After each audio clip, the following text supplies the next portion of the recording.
The whole planet seems to be trying to refresh their brands with these confusing name tactics. From Xbox to Xbox 360 to Xbox One to Xbox One X. Doom 2 to Doom 3, then back to Doom. And from Battlefront to Battlefront 2, then back to Battlefront, and then back to Battlefront 2 again. Well, now the Microsoft Surface line has joined the party, going from the Surface Pro 3 to the Pro 4, then back to the Surface Pro 2017. To be fair, the Surface Pro 5 probably will be coming. Microsoft just want to save that title for when they have something really revolutionary. So what is the Surface Pro 2017?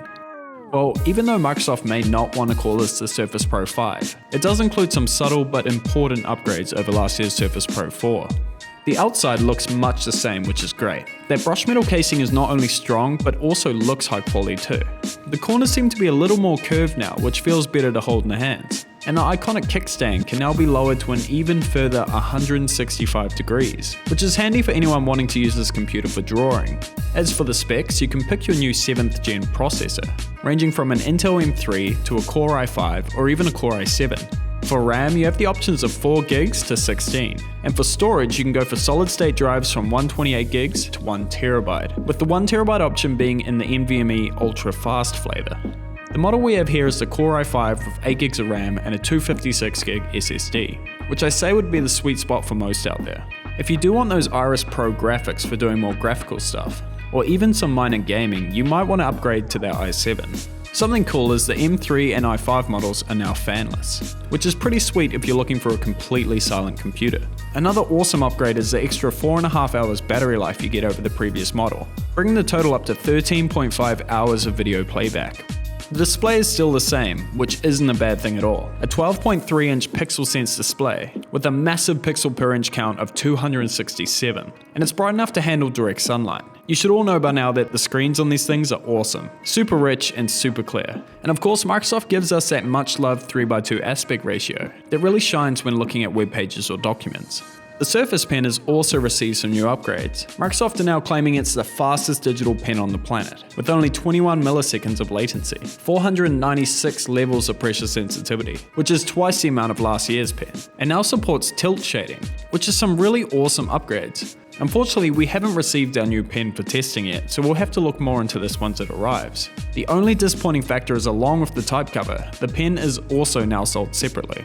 It's strange because both these accessories are a rather iconic part of the Surface Pro ecosystem. If you do have the previous version of the pen, however, it is forwards compatible.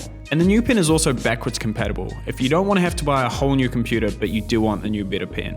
These new accessories also come in some new colors, so I guess purchasing them separately means you're not stuck with the standard grey, and instead you can just get the peripherals you deem necessary in the color you like the most.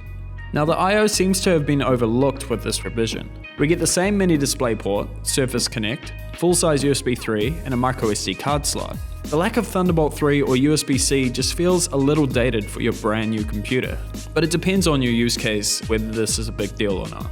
Of course, if you're unsatisfied with the I/O options, you can use the Surface Dock.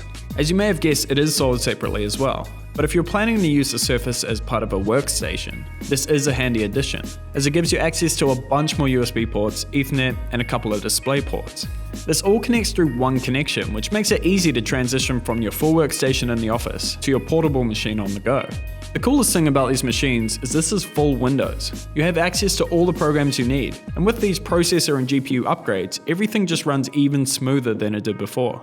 Basically, if portable performance is what you're after, the Surface Pro still sits at the top of the hybrid tablet market. It really is a full business-focused desktop that you can chuck in a bag. The pricing structure has stayed basically the same as last year, but this time you just get better performance and a bunch more battery life, at the cost of having to buy the pen separately. If you're in the market for a Surface Pro, this is definitely the model you want to go for. But I wouldn't say it's a worthy upgrade if you already own the Surface Pro 4. You can check out these machines on display at your local PB branch, or online at pbtech.co.nz. I'm Eli from PB Tech. Remember to like, subscribe. I'll catch you next time.